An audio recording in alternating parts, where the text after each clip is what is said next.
Hello everyone. This is a video for the introduction to our Unit 7 topic, which is all about natural selection and evolution. So for this video, we're going to be talking about just the mechanism of natural selection, the big idea of it, with the expectation that you can kind of explain or write these big ideas about natural selection in a bunch of different examples. Okay, so something to start off about before we get into it is that natural selection and evolution are different things in the sense that natural selection drives evolution, but it's not the same thing as saying natural selection is evolution.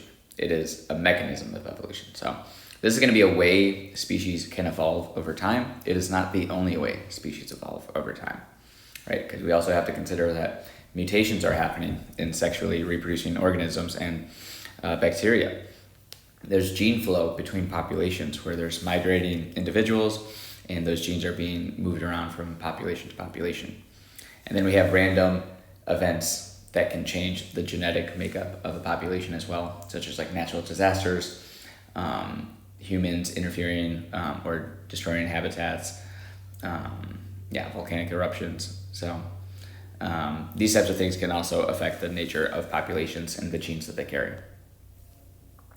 And so evolution is this change in the makeup of a population over time. We'll talk about the evidence for evolution in a different video or topic, but the idea being that over time, individuals become so different from their ancestors, from the genes and traits that they acquire and the DNA differences that are between them, is that they are no longer able to reproduce or produce fertile offspring. And so that would be technically two different species if you cannot produce fertile offspring between two individuals. And then natural selection, this is where there is some type of advantage that individuals have in a population over other individuals, right? Giraffes with taller necks have an advantage of getting leaves on a taller tree compared to giraffes with shorter necks. And so those tiny differences can give them an advantage in that environment. And however small the advantage is, it doesn't necessarily matter how small or large it is.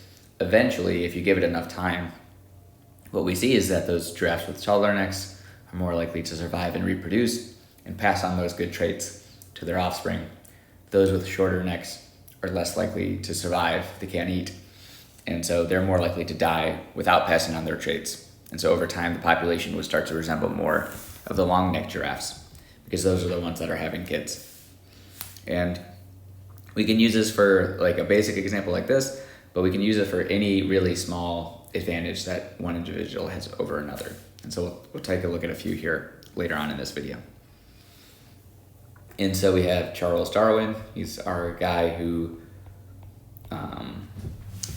credited the theory of natural selection in his book on the origin of species.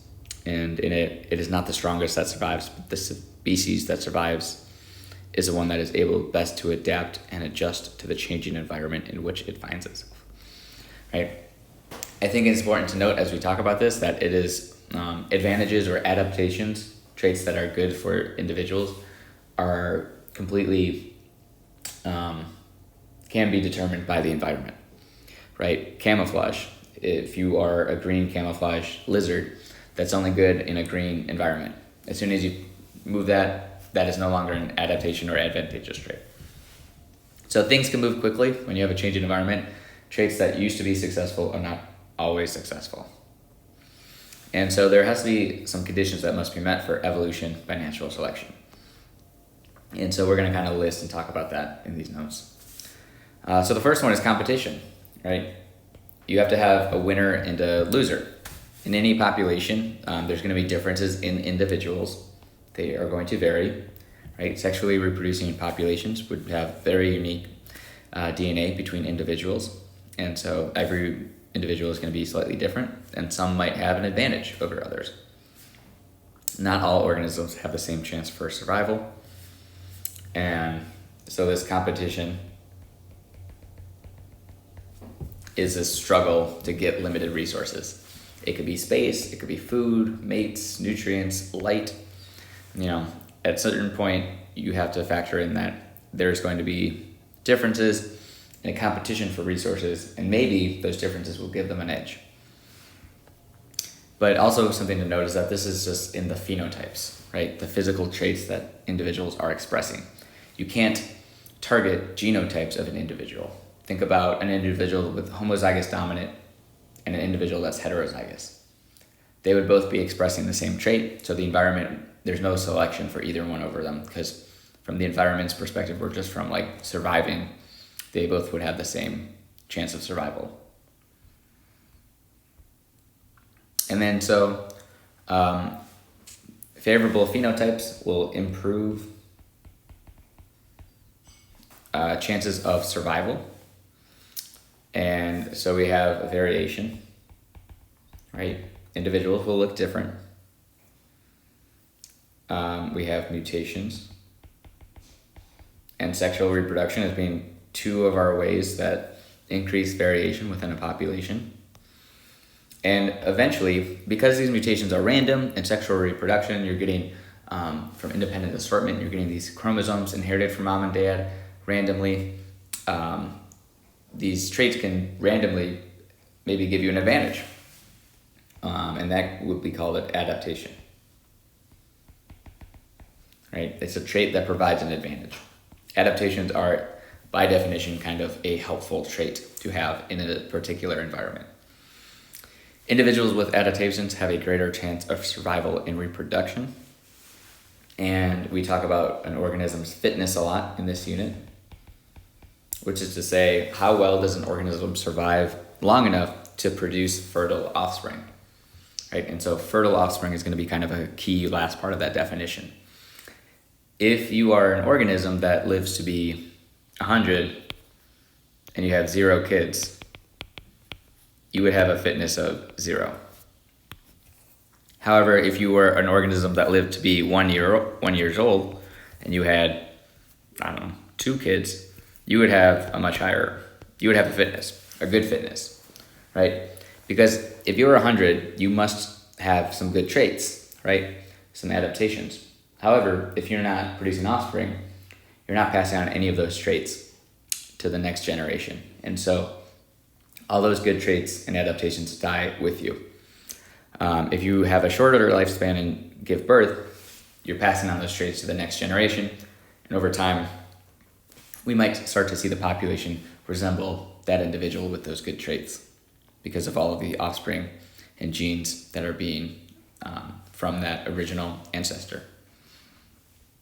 So a phenotype can decrease the chance of survival, will negatively impact fitness, increases chances of survival, will positively impact it. And that all kind of adds up into like reproductive success. How well can you produce offspring?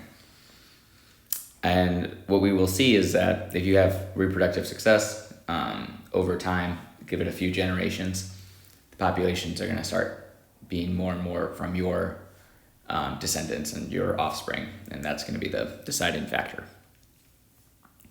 So over here we have like some moths, right? And so what happened is that this is like in London, we have these peppered moths, and the environment on the trees used to look something more like this, where it was lighter in color on the bark of the trees.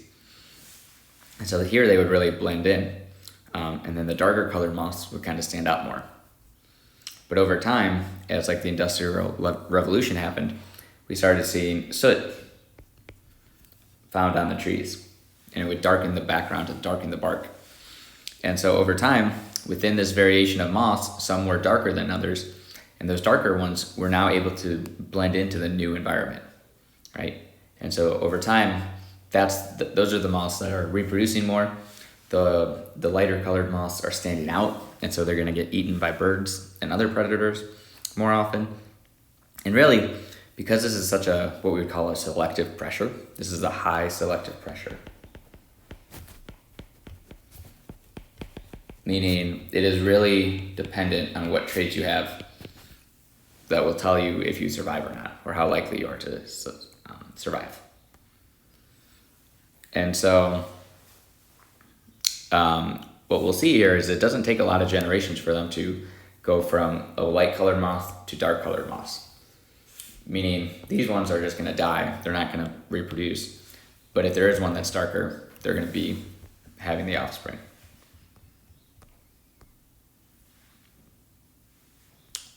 And then what we have next, we have this selective pressure. And then we also have heritability.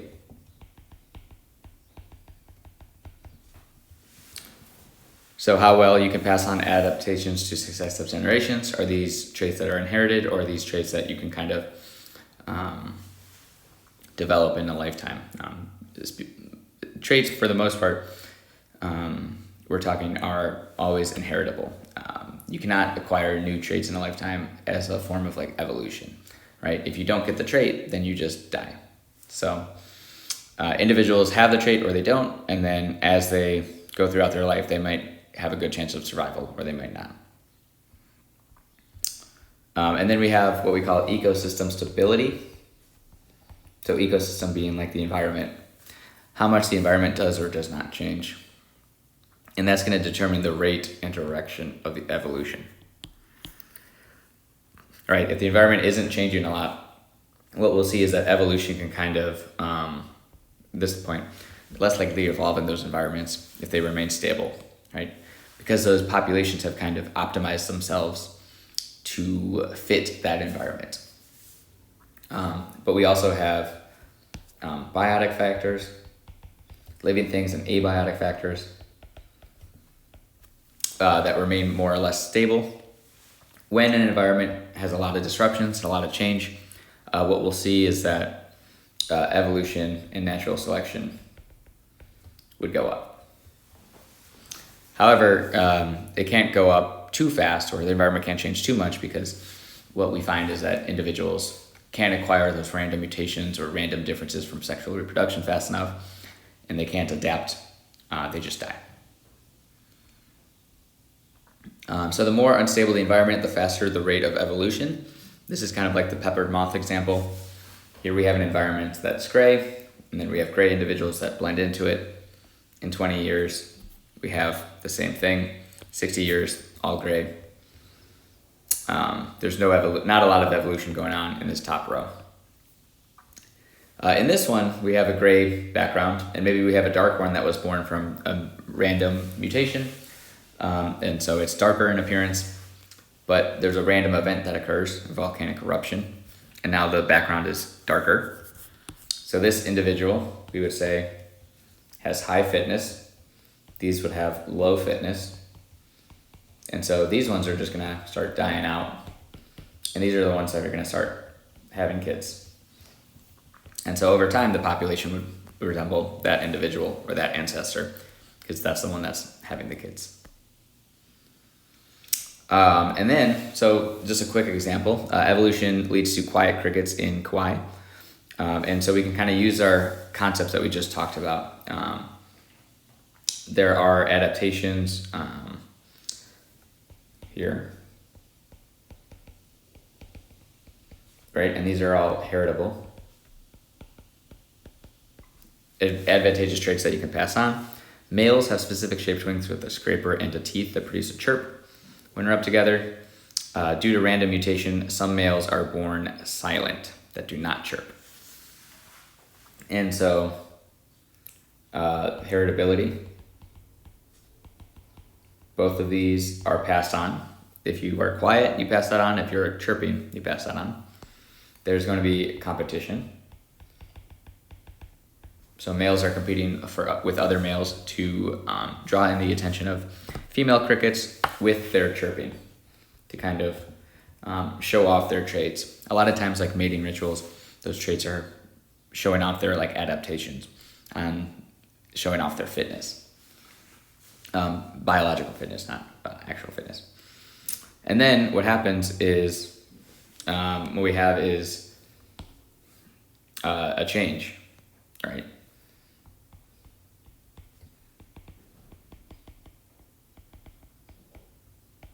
And what we see is there is a island, the Kauai Island, has an invasive fly species that lay maggots on the backs of crickets. And when that happens, that will basically expose the crickets and kill them.